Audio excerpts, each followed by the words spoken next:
Hello, my fellow quilters. Welcome back to Tenderly Stitched, where we dive deep into the wonderful world of quilting.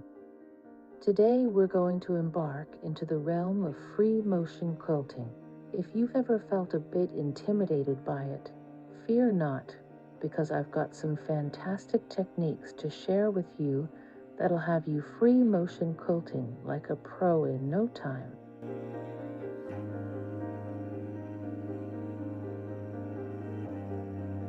So, what exactly is free motion quilting? Well, it's this amazing technique that allows you to create intricate designs on your quilts using your regular domestic sewing machine. And the best part? You don't need to be an expert to give it a try. Today, I'm going to guide you through some beginner-friendly tips that will make free motion quilting a breeze. Before we dive into the fun stuff, let's talk about the tools you'll need.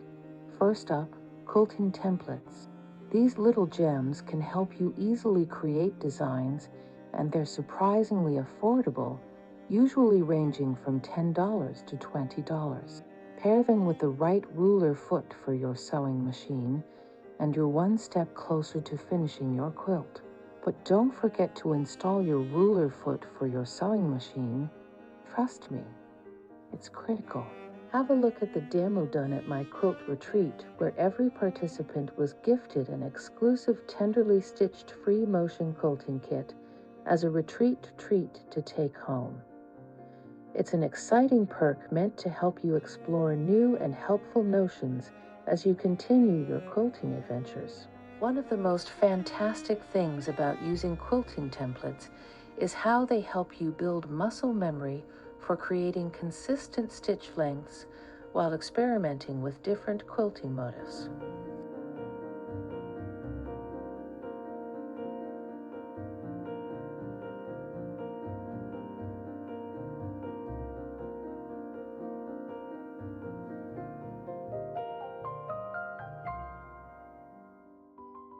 Using templates will help build your confidence in FMQ so you can create stunning projects while you're still refining your skills.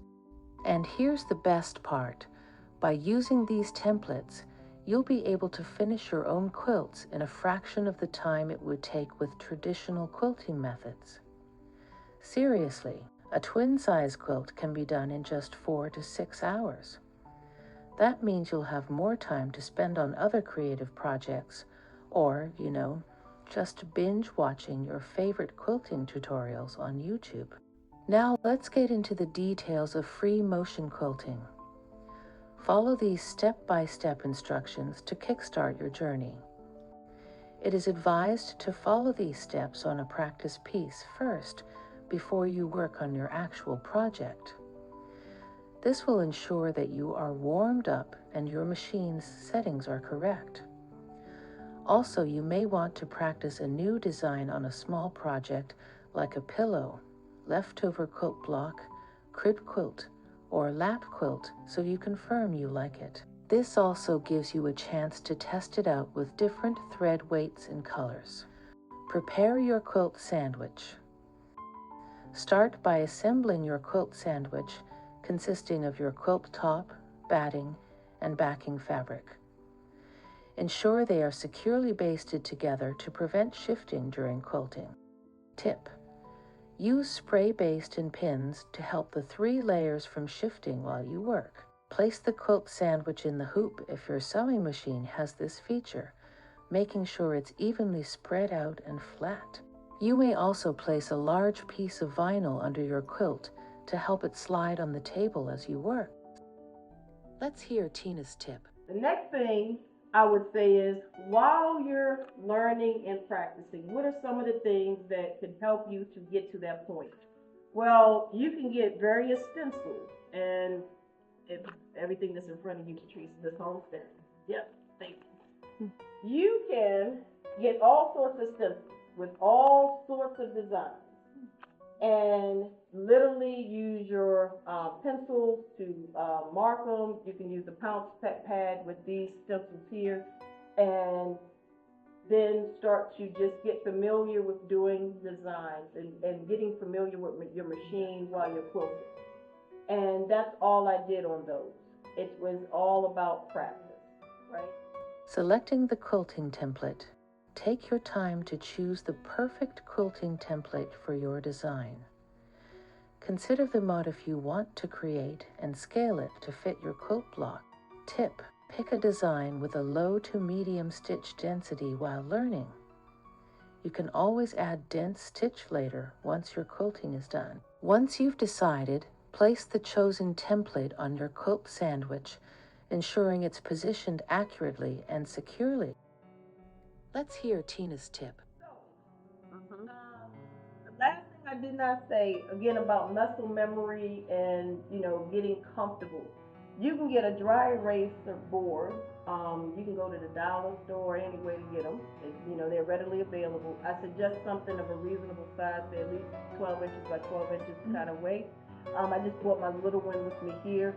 What you'll notice is before you actually get on your machine to do a design, you basically practice it, get it to look good, and you will have the memory and the muscle memory as you go onto your machine. That is when you're doing free motion quilting. So I don't actually need to do that here. But I have about 5 of these in my house, and yes, I have one in each of my machines that are set up to quilt on.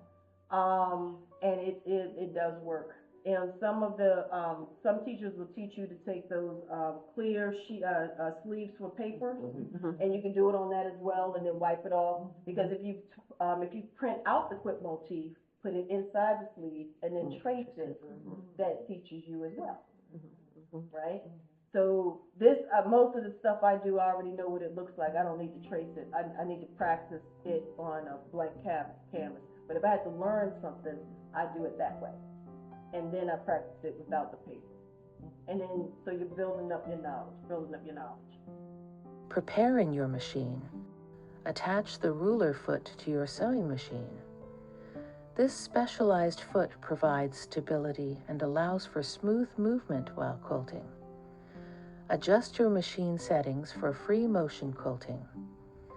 Lower the feed dogs or cover them to allow for manual fabric movement. Select your thread weight and color. Use quality 50 weight thread in a color that gives slight contrast to the colors in your quilt in the bobbin and as your top stitch thread. Then experiment with more color contrast and thicker weight thread over time. I don't have it here because this is such a small piece, but my extended arm is also small.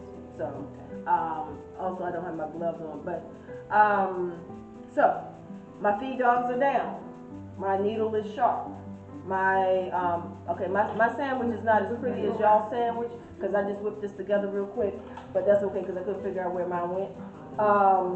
But the main thing is this: most of the overall meander ones that y'all have will, and when I say training wheels, I do mean training wheels. Y'all know the little silicone that's in the little clear, the clear container, the little. Okay, apparently y'all be like no, we're like no. No, okay. I'm gonna find. Oh, here it is. Y'all can take your sewing aid. And you can put a couple of drops across your thread, and then it smooths it out. So if this was a real quilt and I was having breakage problems, then I know it would be the batting, right? So I would put this on. If you don't have that, you can use oil too, or is it better to use for smoothing hand?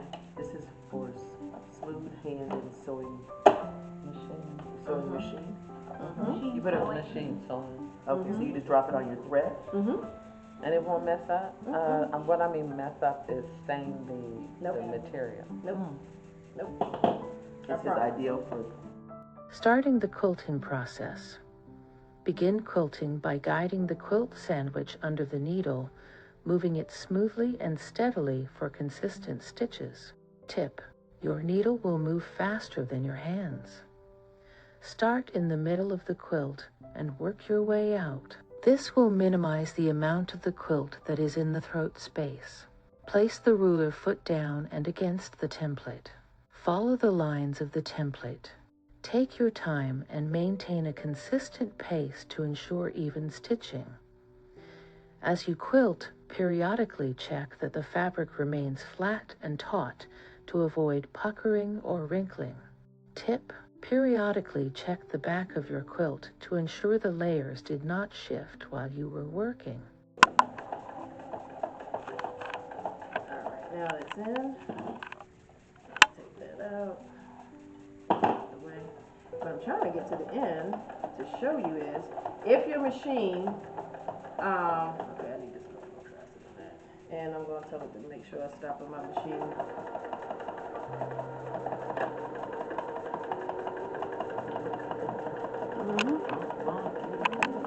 All right, so my template is ending, so I'm going to turn this, pivot with your needle down, and then I can continue. And what I'm going to show you, because you're going to learn this when you practice.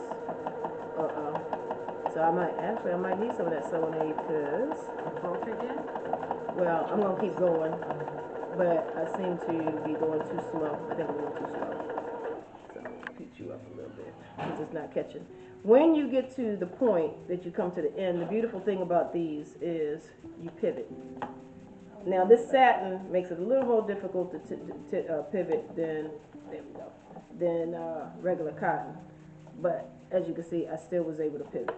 Learning your in and your out on any design, because your design is meant to do the same.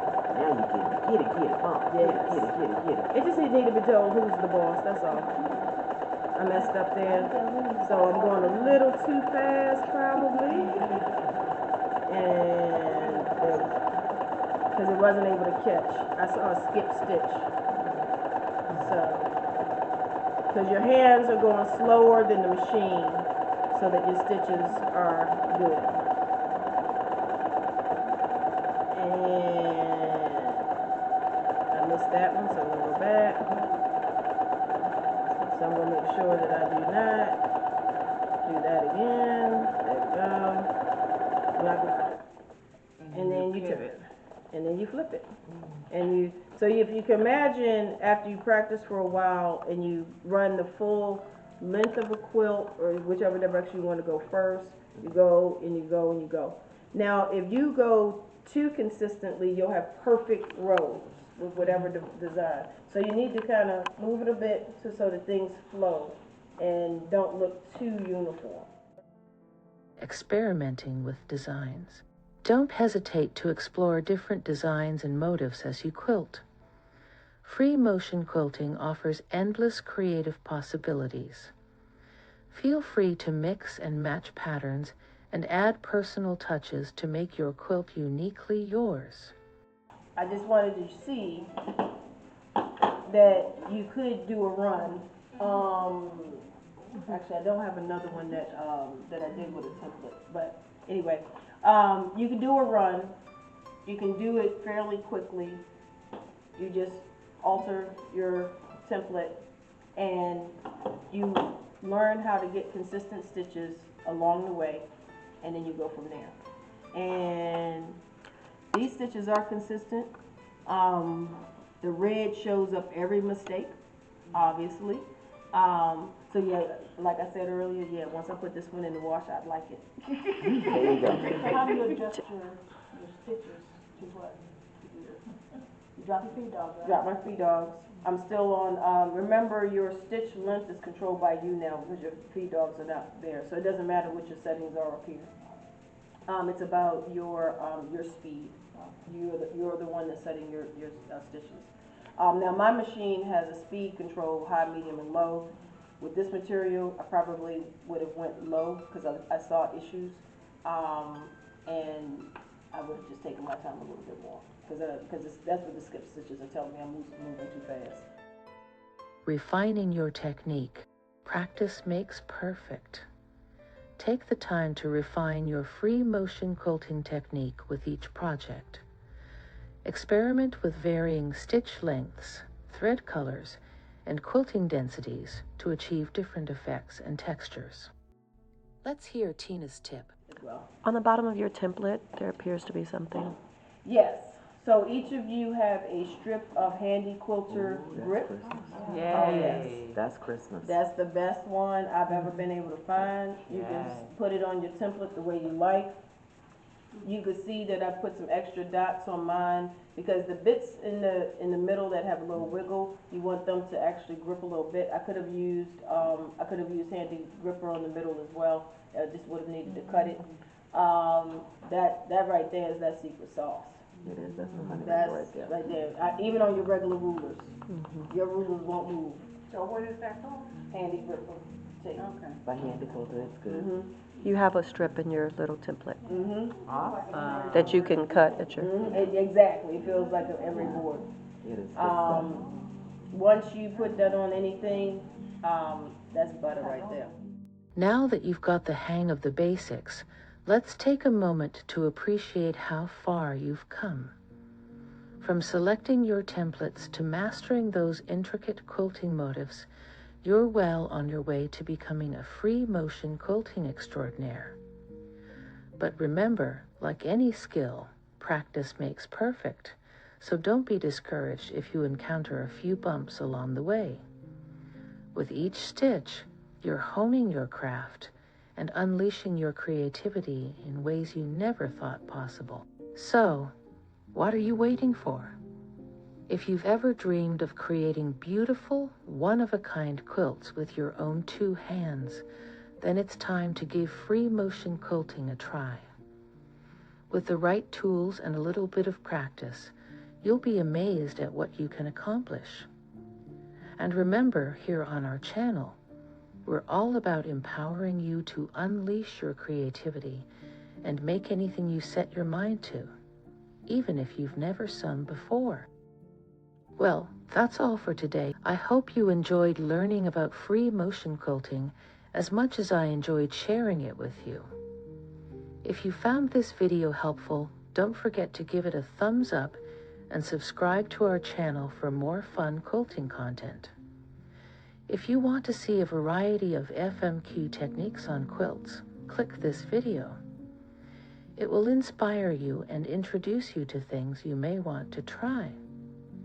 Until next time, happy quilting.